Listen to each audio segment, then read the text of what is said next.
Hi, it's Lisa here from Plight, and today Ian and I are going to show you how to play Numbugs Colonyz. It's a little bit like Scrabble with numbers.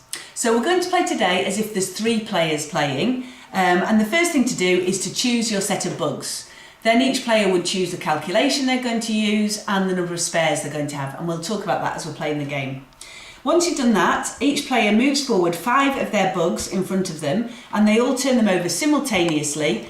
And the first person who can start the colony using their calculation shouts bugs and would start. So let's assume that we've done that, and I turn mine over, and I'm doing sequencing. I'm doing the easiest type of calculation. Sequencing, I'm going to do sequencing of plus or minus 2. So I can do 2, 4, and 6. So I put those down. You can do sequencing of anything you want to, but I'm doing sequencing of plus or minus 2. On to the next player. Okay, the next player is doing a one-sided equation, so they've got to have an equation on one side of the equals, and they have spares of 2, which means they have to put, they've chosen to turn over 4 bugs. It means they have to add at least 2 to the colony. Timer goes on. And here I would say 4 times 3 equals 12. You have to use each of the bugs that you're touching. I've got 2 bugs left that I've not used, but I've got spares of 2, so that's absolutely fine. I can just turn those back and add them, mix them back into my set.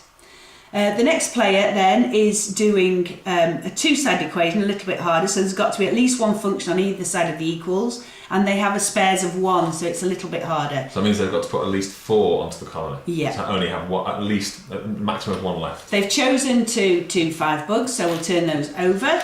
Timer starts. And here they've got a plight bug, and the plight means it can be absolutely any number they want it to be. So here I'm going to say, I'm going to use it as a 4, and I'm going to say 12 divided by 4 is 3, and that's the same as 9 plus 1, take away 7. Okay? And again, I'm just using all the bugs I've touched.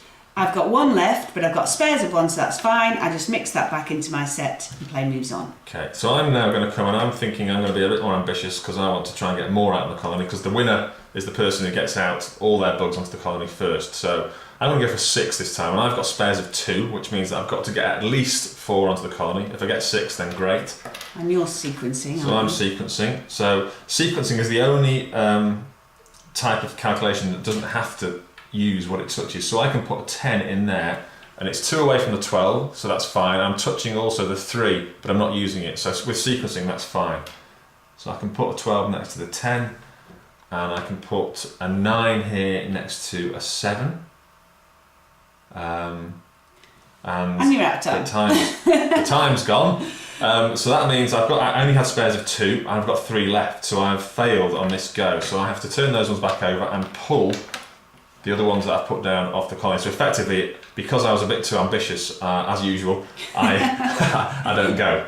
So it goes on to the next player, and they carry on. Okay. So my bravery has got the better of me. So the next player is going to just play it easy again and do another 4 bugs on the one-sided calculation. So they turn their bugs over, and here they might decide to use contacts count. If you're playing contacts count, we can use the plight bug as any number that we want, and this time I'm going to use it as a 6. So I'm going to say 9 take away 6 is 3, plus an 8 gives me 11, and I'm going to put the 11 down here. Now, using contacts count, what that means is the 8 is touching the plight and the 9, and it's using both of those in the calculation. So 9 take away 6 plus 8 equals 11. So what that means is I can do one of 2 things. I can either help an opponent by moving one of their bugs out of their set onto the colony, anywhere I like, any bug, or I can bite an opponent and I can move one back into an opponent's set.